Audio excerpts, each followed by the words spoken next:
ईद उल अज़हा के मौका पर अमूमन घरों में जो सबसे पहले डिश बनाई जाती है वो कलेजी की होती है। तो आज हम देखते हैं कि कलेजी को किस तरह इंतहाई आसान तरीके के साथ टेस्टी बनाया जाता है। तो चलें चलते हैं वीडियो की तरफ।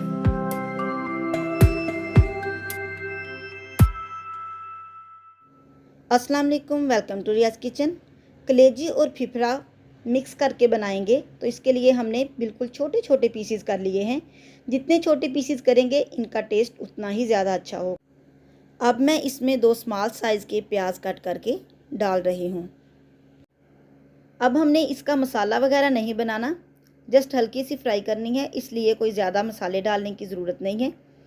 अब ये टमाटर डाल देंगे, इसी तरह ही डाल दें, ये इसी तरह ही पक जाते हैं। और ये है ग्रीन चिल्ली का पेस्ट, तकरीबन 2 टेबलस्पून। अब हम इसमें 5 से 6 जवे गार्लिक के डालेंगे और थोड़ा सा जिंजर।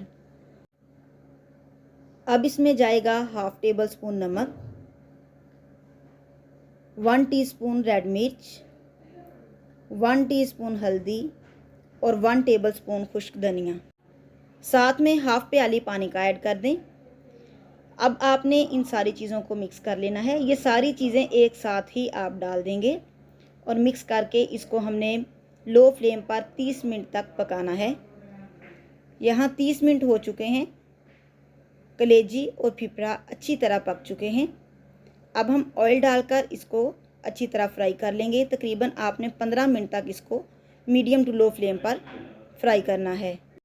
कलेजी में जिंजर गार्लिक पेस्ट और खुश्क धनिया का इस्तेमाल आप जितना ज़्यादा करेंगे इसका टेस्ट उतना ही ज़्यादा होगा। तो ये देखें जी, 15 मिनट तक फ्राई करने के बाद ज़बरदस्त सी कलेजी रेडी हो चुकी है।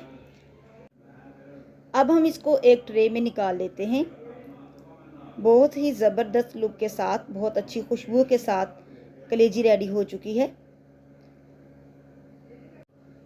अब हम इसको लेमन के साथ गार्निश करते हैं। अगर आप कलेजी के ऊपर लेमन निचोड़ कर खाएंगे तो इसका टेस्ट बहुत ही अच्छा आएगा। अब हम इसके ऊपर डालेंगे धनिया और ये देखें जी, ज़बरदस्त सी हमारी डिश रेडी हो चुकी है।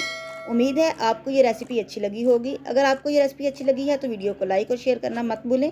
अपना बहुत सारा ख्याल रखिएगा। अल्लाह हाफिज़।